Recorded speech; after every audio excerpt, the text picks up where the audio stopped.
Hello everyone and welcome to a new video on the channel. I'm Adam Fearns from the Adam Fearns Archives, and this is ranking all the villains from Series 3 of the original series of Ben 10 from worst to best, in my opinion. As I said, this is my opinion, so if your opinion is different, please leave in the comments below what your favourite villain is. And let's get into this. In 14th place, In 14th place we have Elvesgood. Now, Elvesgood is here for the simple reason he's boring. I almost forgot about this villain, and it never really done anything that really made me think, wow, this is actually a good villain. It's a very bad villain in my opinion for a very bad episode, so they fit in perfectly for each other. 13th place is SAM, and I'm going to say SAM because it's not Sam. It's his SAM. It's from the Monster Weather episode. So yes, again, like Elvesgood, a bad villain in a bad episode. The only thing that's saving SAM is the fact it's not a human. That's literally it. 12th place is Kane Commando. And I didn't really know what to call him, really. I should have really said Kane North. But, Kane Commando's good.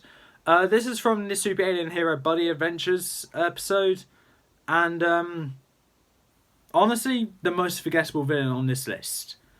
But the reason why it's this low, even though I said I kind of like the episode he's in, like I said, forgettable, and really just holding a grudge for something that he claims he's done. He claims he's the original creator of the Super Alien Hero Buddy Adventures cartoon. I'm like, okay, so if you're the original creator, then why weren't you there to direct it? Like, Tim Dean gets all the credit because, well, he's the director and the producer and all that kind of jazz. I don't really know how cartoons work. But he takes the credit for it because Kane wasn't with him to claim the credit for himself or as a team. He's literally holding a grudge for something that I personally think is his fault for doing. That's going to backfire on me very soon. 11th place is the giant robot drone. I had no idea what to call it, so I called it the robot drone. Giant robot drone. This is from the Visitor episode. Now, this one is probably the least important villain on this list. Because to an extent, Vilgax is technically the villain in this episode. But I put the giant robot drone as we don't really see Vilgax. I will say, though, the robot drone is actually up this high because, A, I will remember it over SAM, Kane, and Elvesgood. Over them any day. And I do like its ability of taking appliances from other things, put it to itself and using it for its own advantage. I think that's quite good and very cool in my opinion. In 10th place, we have Sublimino. Now, as I said in the last episode when talking about Midnight Madness, Sublimino had a good kind of idea going on, being rather unique with the whole hypnosis kind of jazz. But I think the execution of him in this episode is kind of boring in my opinion. And kind of lackluster. He didn't really stand out. Compared to all these villains, if all the villains stood in one big line, he doesn't really stand out. The only thing he may stand out as is probably the smallest out of them. But that's obvious, he's a midget. But that's really pretty much it. There's nothing really interesting to say about him. 9th place is the baseball robots or the squires. Now, as I said in the Unnaturals episode, I liked these villains. For the simple reason, they had so many links to the Forever Knights that I did not notice until Enoch revealed himself at the end of the episode. And the links are the fact that their colours are similar to the colours of Forever Knights. The icon they have for their team is a shield, and the name of their team are Squires. All of these are linking to the knights in general, especially squires and the shield. But the colours, that links to the Forever Knight, so kind of fits together and kind of a good link. I would not have noticed that unless Lucas actually pointed that out for me. So thanks, Lucas, for pointing that out. 8th place, we have Charmcaster. And as I said when I was talking about the episode she's in, not a big fan of her routing in this episode because it's kind of boring in my opinion. I got very confused the first time I watched this episode. Getting confused why Charmcaster's saying she's innocent and all that jazz. I'm like, what are you talking about? Gwen, why are you acting so weird? It was so weird, and honestly, I just lost interest the first time I was watching it, and I never really liked it since. The 7th place is the Wolf, or the Yeniduchi. It's the most boring out of all the henchmen to Ghost Freak. Enough said. 6th place is Kenko.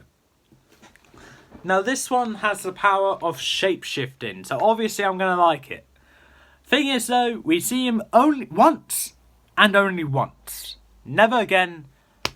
And I will say, even though he was quite an intimidating villain, the little midget form he was after his armour was destroyed, I wasn't really a big fan of, along with all the video game sounds that I playing whilst he was walking over to upgrade, trying to punch and kick and all that. I just found that kind of cheesy and a bit off-putting in my opinion. Pardon me. Kind of off-putting in my opinion. 5th place, we have the Mummy. Now, considering what I just said in the last episode, I'm a hypocrite. 5th place is Dr. Victor. There we are. 5th place is Dr. Victor. In my opinion, the most fleshed out out of all the Ghost Freak henchmen. And most fleshed out, coolest powers. Only thing dragging it behind are the episodes he's in. I'm not the biggest fan of the episodes he was introduced in. And Be Afraid of the Dark was more of a Ghost Freak centered episode too. He only disappeared for half the episode and came back later. The proper 4th place is the Mummy. There we are, sorted it out. In my opinion, the Mummy is actually my favourite out of these Ghost Freak henchmen because I have more of a sentimental attachment to the episode it debuted in, being Under Wraps. And even though the Mummy didn't really do as much as Dr. Victor did in The Return and Be Afraid of the Dark, I still prefer it over them because of the whole creepy vibe it gives, and I actually really like it for that. It's pretty creepy. 3rd place is, well, if you know who the final 3 are. And in 3rd place is Dr. Animo. In my opinion, out of the final 3, Dr. Animo is the most boring out of them. Because, unfortunately for Dr. Animo, he is a human, compared to the other 2, which are not humans. But the thing that kind of saves Dr. Animo from being lower than the Mummy or Dr. Victor is because in the episode that he was in for this series, he was seemed to be merged with a gorilla or something, which I thought was kind of interesting. And I know the game Protector of Earth came out after this episode, but I find it was kind of a nice link to that. Because in Protector of Earth, we go against Dr. Animo, but it's in that form, which I kind of like a lot. Similar anyway, but it's still quite good. I liked it. Moving on. Before I lose track of what I'm trying to say. 2nd place is Vilgax. Now this one is probably going to be Lucas's favourite villain from this series, which I won't be surprised about. Vilgax in this series was really overpowered. Really broken. Really damn broken. Having a bunch of weapons and other stuff to counter every single one of Ben 10,000's aliens as well. which, okay, is really overpowered, like I said, and quite good. And quite a good candidate for being a number 1. Problem is, there's something else that is better than Vilgax, in my opinion. I do prefer the original Vilgax, where it was just relying on brute strength. That's a bit of bias towards my character in the Elixir series. Oops. But whatever. Going on, number 1, Ghost Freak. Now, in my opinion, Ghost Freak is the best villain in this series of Ben 10. I'm debating whether he's better than Vilgax or not. I don't know. We'll find out in... Oh, no, he won't. Ghost Freak doesn't appear anymore. Oh, I don't know. Ghost Freak or Kevin are the best villains in the original series of Ben 10. I can't decide which one I like more, though, as they're both quite good in their own respective rights. But Ghost Freak, like the Mummy, is incredibly creepy and has that whole horror vibe to him. The only reason why Ghost Freak has won this ranking, ignore the last ranking, because hold on, I need to check this now. Did Ghost Freak win last ranking? Hold on.